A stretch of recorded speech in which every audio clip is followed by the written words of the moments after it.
Shri M Naushad, അങ്ങേക്ക് 12 minute സംസാരിക്കാം. Sir, Kerala ഗവൺമെന്റിന് വേണ്ടി കെ എൻ ബാലഗോപാൽ അവതരിപ്പിച്ച ബഡ്ജറ്റിനെ ഞാൻ പിന്തുണയ്ക്കുകയാണ് സർ. പിന്തുണയ്ക്കാതെ മറ്റു മാർഗമില്ല സർ. കേരളത്തെ സ്നേഹിക്കുന്ന, ഈ നാടിനെ സ്നേഹിക്കുന്ന, ജനപക്ഷത്ത് ഉറച്ചു നിൽക്കുന്ന എനിക്ക് പിന്തുണയ്ക്കാതെ, അതാണ് ഞാൻ പറഞ്ഞത്, പിന്തുണയ്ക്കാതെ നാട്ടിലോട്ട് ചെല്ലാൻ കഴിയില്ല. കാരണം ഇത്രയും മനോഹരമായ ഒരു ബഡ്ജറ്റ്, ഇത്രയും മനോഹരമായി കേരളത്തിൻ്റെ നിലവിലുള്ള സാമ്പത്തിക സ്ഥിതിയിൽ ജനപക്ഷത്ത് ഉറച്ചു നിന്നുകൊണ്ട് സമസ്ത മേഖലയിലെ ജനങ്ങളെ ചേർത്ത് പിടിച്ചുകൊണ്ട് നാടിൻ്റെ വികസനം ഉറപ്പാക്കുന്ന തരത്തിൽ അവതരിപ്പിച്ച ഈ ബഡ്ജറ്റിനെ പിന്തുണയ്ക്കാനല്ലാതെ മറ്റെന്താണ് സാർ ചെയ്യേണ്ടത്? ഇവിടെ ബഡ്ജറ്റിനെ എതിർക്കുന്നു എന്ന് പ്രതിപക്ഷ നിരയിൽ നിന്ന് സംസാരിച്ചവരെല്ലാം ബഡ്ജറ്റിനെ എതിർക്കുന്നു എന്ന് പറഞ്ഞു. അപ്പോൾ ഒരു കാര്യം കൂടെ ചെയ്യുക, ആ ബഡ്ജറ്റിനെ എതിർക്കുന്നവരെല്ലാം ബഡ്ജറ്റിൽ ഞങ്ങൾക്ക് വേണ്ടി നിർദ്ദേശിച്ചിട്ടുള്ള ഇതെല്ലാം ഒഴിവാക്കണം എന്നുകൂടി എഴുതി കൊടുക്കണം. അതല്ലേ ചെയ്യേണ്ടത്? അത് എഴുതി കൊടുക്കണം. എന്നിട്ട് ബഡ്ജറ്റ് പ്രസംഗത്തിന്റെ അവസാനം എന്താ പറയുക? എൻ്റെ ഇന്ന പദ്ധതി കൂടി ഒന്ന് ഉൾപ്പെടുത്തണം എന്ന് പറയുക. എന്തൊരു വിരോധാഭാസമാണ് സാർ! എന്താണ് സാർ? നികുതി വരുമാനം വർദ്ധിപ്പിച്ച്, നികുതിയേതര വരുമാനം വർദ്ധിപ്പിച്ച്, പൊതുക്കടം കുറച്ചു, ധനക്കമ്മി കുറച്ച് സമഗ്രമായ ബഡ്ജറ്റാണ് ബാലഗോപാൽ അവതരിപ്പിച്ചത്. ഈ അവതരിപ്പിക്കുന്ന സന്ദർഭം എന്താണ് സാർ? ഇത് ആ ഒരു ബഡ്ജറ്റ് എന്ന് പറയുമ്പോൾ വരവ് ചെലവ് കണക്ക് മാത്രമായിട്ടാണ് നമ്മൾ അതിനെ കാണുന്നത്. ബഡ്ജറ്റ് കൈ കിട്ടുമ്പോൾ MLA ഉൾപ്പെടെ എല്ലാവരും നോക്കുന്നത് തൻ്റെ മണ്ഡലത്തിലെ ഏതൊക്കെ വർക്ക് വന്നിട്ടുണ്ടെന്നാണ് ആദ്യം പരിശോധിക്കുക. പക്ഷേ ഈ നാടിനെ അറിഞ്ഞ്, നാടിൻ്റെ പ്രശ്നങ്ങൾ അറിഞ്ഞ്, വരാൻ പോകുന്ന പ്രശ്നങ്ങളെ മുൻകൂട്ടി കണ്ടുകൊണ്ട് നല്ല ദീർഘവീക്ഷണത്തോടു കൂടി തന്നെയാണ് ഇബ്രാഹിം സാഹിബ് ഈ ബഡ്ജറ്റ് അവതരിപ്പിച്ചത്. കാരണം കേരളം അഡ്രസ് ചെയ്യാൻ പോകുന്ന പ്രശ്നങ്ങൾ, ജെറിയാട്രിക് ഇഷ്യൂസ്, വയോജനങ്ങൾ, അവരുടെ പ്രശ്നങ്ങൾ മനസ്സിലാക്കി അവരെ ഉൽപാദന മേഖലയിൽ കൂടി പങ്കാളികളാക്കി അവരെ സംരംഭകരാക്കുന്നതിന് വേണ്ടിയിട്ടുള്ള പദ്ധതികൾ നിർദ്ദേശിച്ച കേരളത്തിലെ ആദ്യത്തെ ബഡ്ജറ്റാണ് സാർ ഇപ്പോൾ ഇവിടെ അവതരിപ്പിക്കപ്പെട്ടത്. അതുപോലെ തന്നെ അക്കാഡമിക് വിദ്യാഭ്യാസം കൊണ്ട് മാത്രം നമുക്ക് ഡിജിറ്റൽ ലിറ്ററസി ഉണ്ടാവില്ല. ആ ഡിജിറ്റൽ ലിറ്ററസി ഉണ്ടാകുന്നതിന് വേണ്ടിയിട്ടുള്ള, ജനങ്ങളെ ആ തരത്തിൽ ബോധവൽക്കരിക്കുന്നതിന് വേണ്ടിയിട്ടുള്ള പദ്ധതികൾ, ഇപ്പോൾ നമുക്കറിയാം സൈബർ തട്ടിപ്പുകൾ, സാമ്പത്തിക തട്ടിപ്പുകൾ, അതിനെയെല്ലാം അഡ്രസ്സ് ചെയ്യുന്നതിന് വേണ്ടിയിട്ടുള്ള നിർദ്ദേശങ്ങൾ അടങ്ങിയത്. ഈ നിർദ്ദേശങ്ങളെല്ലാം ഈ ബഡ്ജറ്റ് അവതരിപ്പിക്കുമ്പോൾ ഒരു അവസ്ഥ എന്താണ് സാർ? ഒരു ഗവൺമെന്റ് പ്രവർത്തിക്കണമെങ്കിൽ സാമ്പത്തികം വേണം.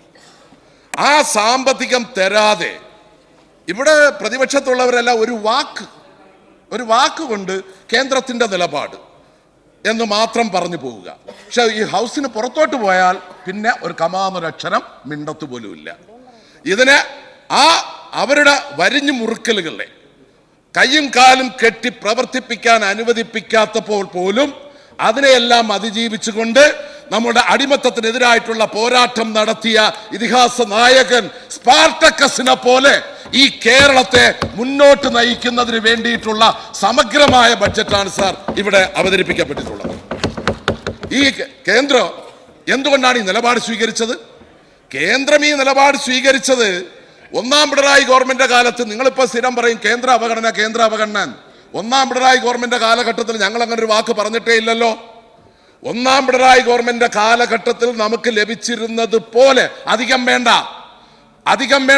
ലഭിച്ചിരുന്നത് പോലെ ലഭിച്ചിരുന്നെങ്കിൽ ബഹുമാനായ മന്ത്രി പോലും 57,000 കോടി എന്നേ പറയുന്നുള്ളൂ. അല്ല, തീർച്ചയായും 4 വർഷക്കാലം കൊണ്ട് കേരളത്തിന്റെ ഖജനാവിലേക്ക് എത്തേണ്ട 2 ലക്ഷം കോടി രൂപയാണ് സാർ കേരളത്തിന് നഷ്ടപ്പെട്ടത്.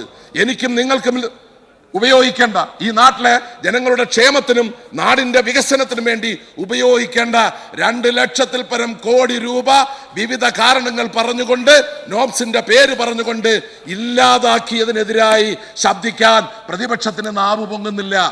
കാരണം എന്താ? ഈ കേന്ദ്ര അവഗണന ഇന്നും ഇന്നലെയും തുടങ്ങിയതല്ല. ഇതിനു മുമ്പ് കോൺഗ്രസ് ആയിരുന്നല്ലോ ഭരിച്ചിരുന്നത്. അപ്പൊ പാലക്കാട്ട് കോച്ച് ഫാക്ടറി തരാമെന്ന് പറഞ്ഞുകൊണ്ട് സംസ്ഥാന ഗവൺമെന്റിനെ കൊണ്ട് 429 ഏക്കർ സ്ഥലം ഏറ്റെടുപ്പിച്ചു.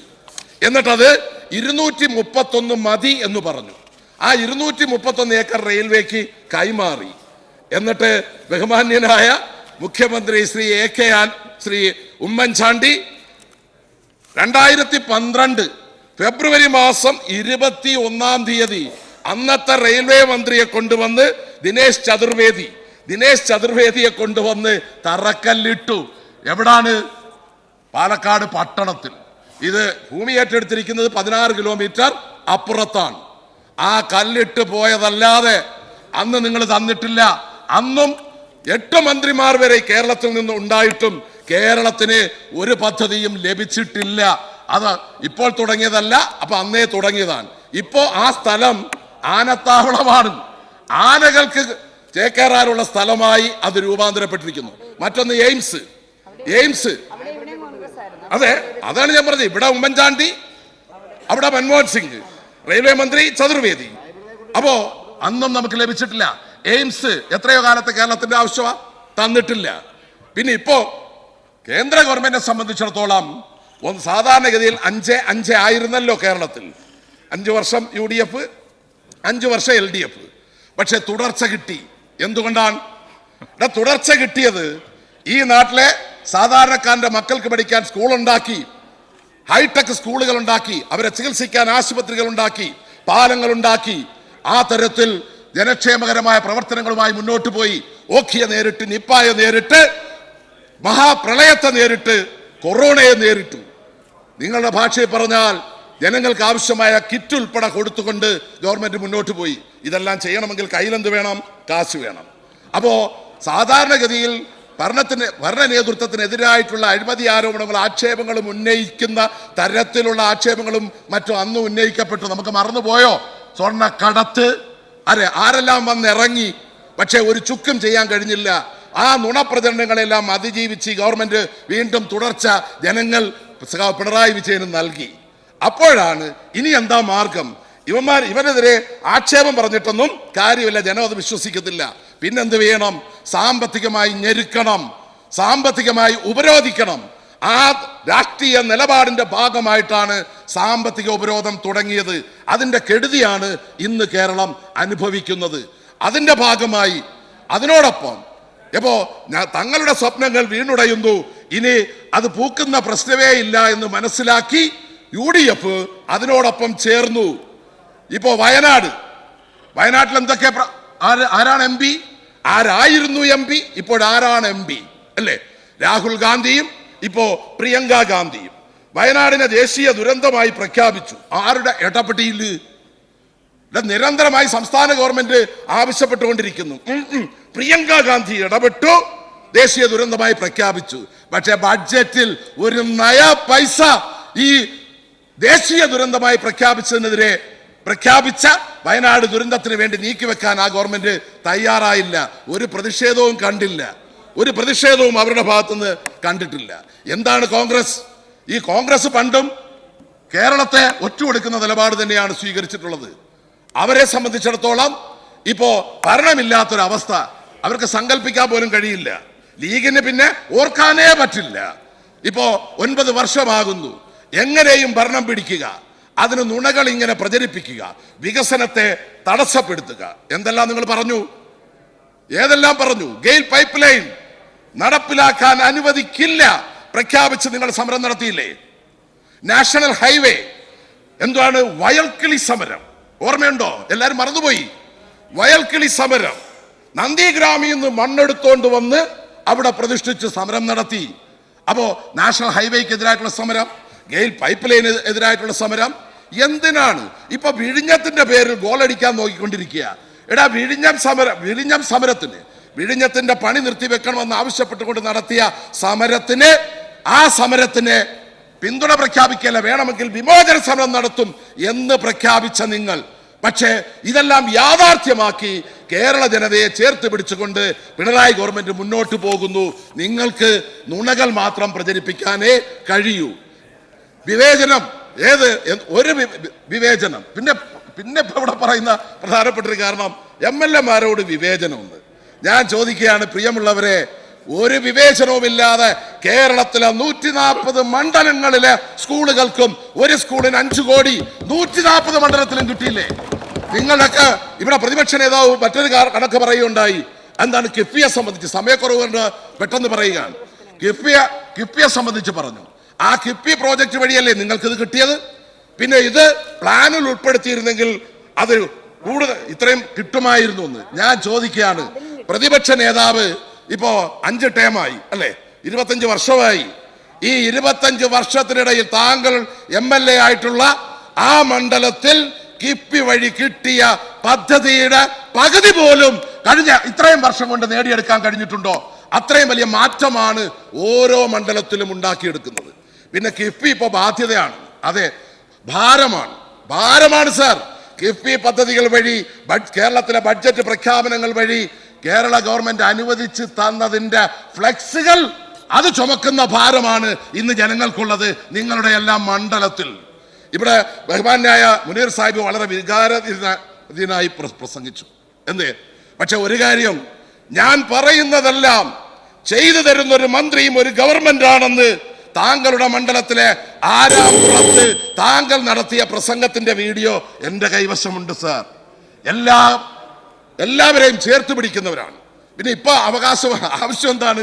ഇപ്പോഴത്തെ ആവശ്യം എന്താണെന്ന് ചോദിച്ചു കഴിഞ്ഞാൽ നവകേരള സദസ്സിന്റെ ഭാഗമായിട്ടുള്ളതിന്റെ ഷെയറും കൂടി തരണേ എന്നാണ്.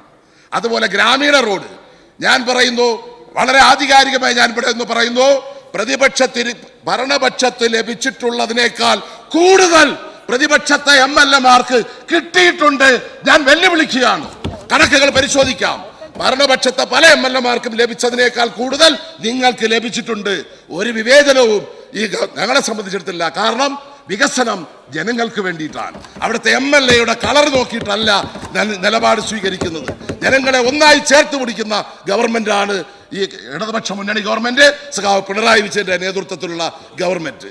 ജനപക്ഷ നിലപാടുകളുമായി കേരളം മുന്നോട്ട് പോകുമ്പോൾ എന്താണ് കേരളം ഇന്ന്? കേരളത്തിന്റെ അവസ്ഥ സ്വാമി വിവേകാനന്ദ ഭ്രാന്താലയം എന്ന് വിളിച്ചെങ്കിൽ പ്രിയമുള്ളവരെ, ഈ കേരളം, ഞാൻ ഇത് പറഞ്ഞ് അവസാനിപ്പിക്കണം. ഈ കേരളം എന്താണ്? കേരളം എങ്ങനെ, ആരാണ് ഇതിനെല്ലാം കാരണക്കാർ? നിങ്ങൾ ആലോചിക്കുക.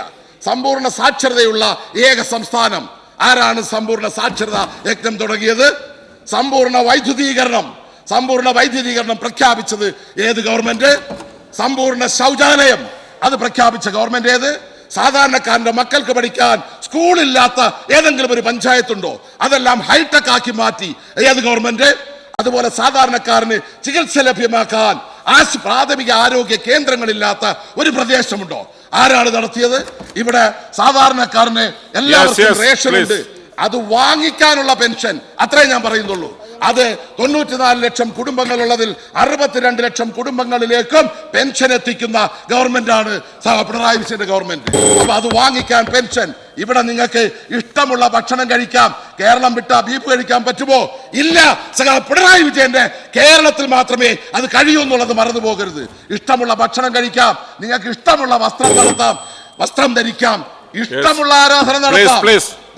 ആരാധന നടത്താം, സമാധാനത്തോടെ ജീവിക്കുവാൻ കഴിയുന്ന നാടാക്കി ഈ നാടിനെ മാറ്റി ദൈവത്തിന്റെ സ്വന്തം നാടായ ഈ കേരളത്തെ ഈ ഭൂമിയിലെ സ്വർഗമാക്കി മാറ്റുന്നതിന് വേണ്ടിയിട്ടുള്ള പ്രവർത്തനങ്ങളുമായി മുന്നോട്ട് പോകുന്നതിന് ഊർജം പകരുന്ന ബഡ്ജറ്റാണ് ബാലഗോപാൽ അവതരിപ്പിച്ചത്. ഈ ബഡ്ജറ്റിനെ സർവാത്മ പിന്തുണച്ചുകൊണ്ട് അവസാനിപ്പിക്കുന്നു സാർ.